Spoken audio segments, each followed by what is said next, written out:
is shortly after the malware outbreak struck the Flavor Town and caused Quin to go through all that chaos and heartache and Quin Arost.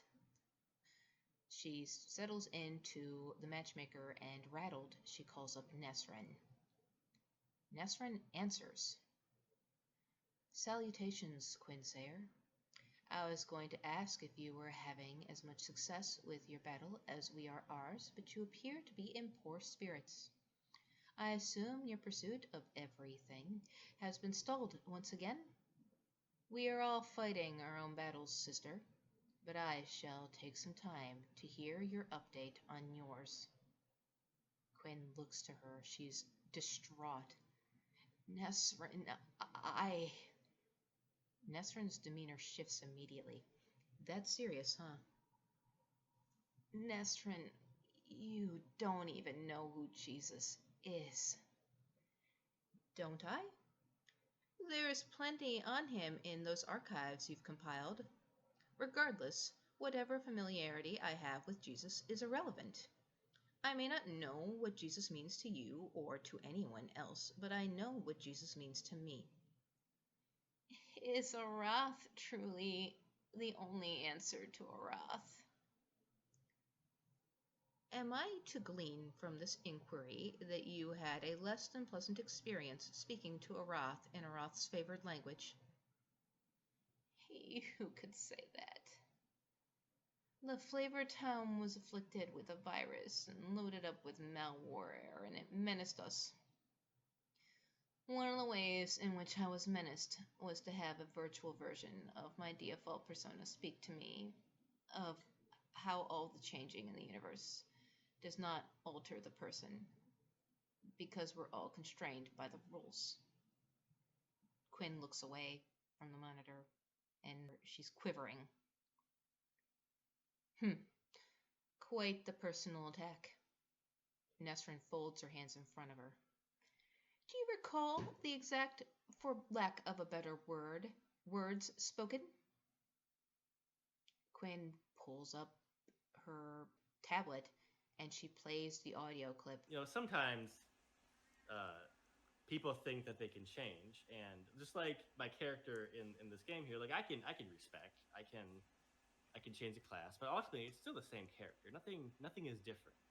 No matter how much you want, you're constrained by the rules of the game. Nesrin responds, Humph.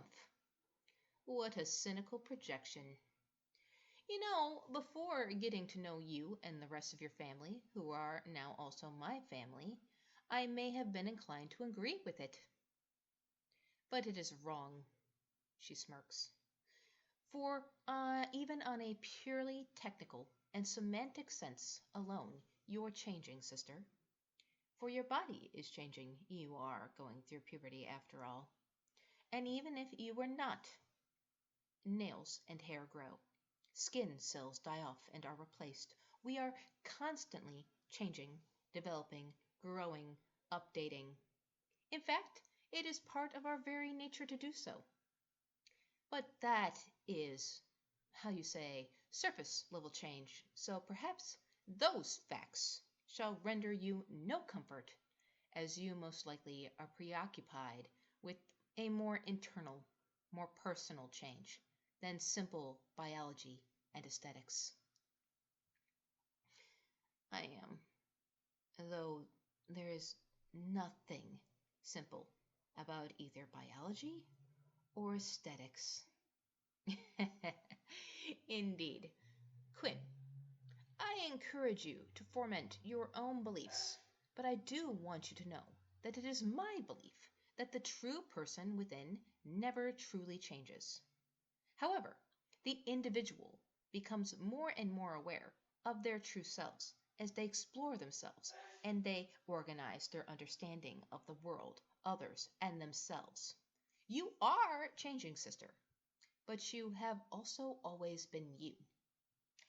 As you grow to know yourself and allow that true you to shine through and embrace them, then the more you shall thrive. Perhaps this may not please you, in hindsight of whatever has rattled you so this day, but I have my suspicions. So I shall say this. It is traumatic indeed, sister, to be injurious. For it does not just injure one's intended victims, but oneself as well. Knowing harm as intimately as I do, I've lost much of my taste for it. But that does not mean I do not hunger. Oh, how I hunger. That being said, I was reluctant to satiate that hunger, especially upon Arath, for I believed I knew it to be insatiable. Now I am not so certain, and this is a change that is a new change. One you and Sylvia are mostly responsible for, sister. You recall what I said to you earlier, no?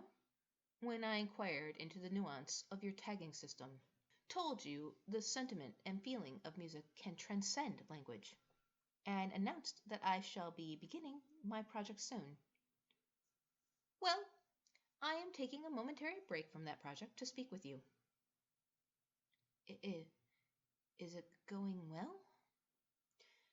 I am uncertain yet. It is going better than I anticipated, though. Arath did not rush to destroy us the moment we arrived.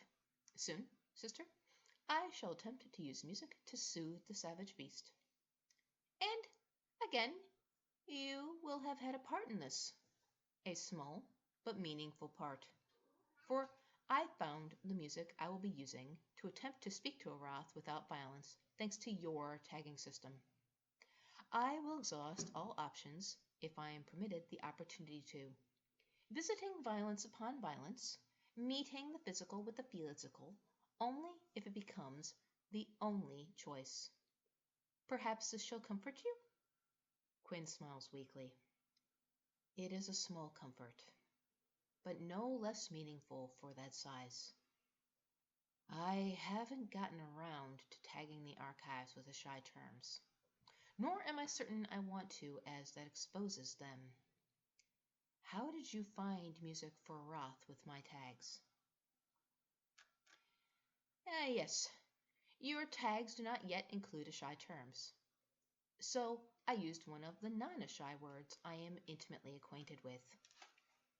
One we Ashai know well. Rage, sister.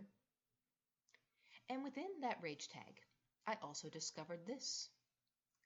Some words leap up onto Quin's screen, even as Nesrin recites them. Do not go gentle into that good night. Old age should burn and rave at the close of day. Rage, rage, against the dying of the light.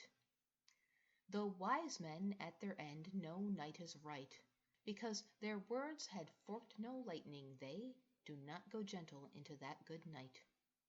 Good men, the last wave by, crying how bright their frail deeds might have danced in a green bay. Rage, rage, against the dying of the light. Wild men, who caught and sang the sun in flight, and learn too late they grieved it on its way. Do not go gentle into that good night. Grave men, near death, who see with blinding sight, blind eyes could blaze like meteors and be gay. Rage, rage, against the dying of the light. And you, my father, there on the sad height, curse, bless me now with your fierce tears, I pray. Do not go gentle into that good night. Rage, rage, against the dying of the light. Quin sits quietly. She's moved. She speaks. Ah, the Dylan Thomas poem. I know it. If you know it, then you can become it. You have invented this matchmaker, sister. She strokes her hands across the console with affection and deep sentiment, a tender expression on her face. Allow it to make you a match. Quin sits silently with that. I will reiterate. Ask Kova out on that date, sister. Nesrin Sayr, signing off. She disconnects.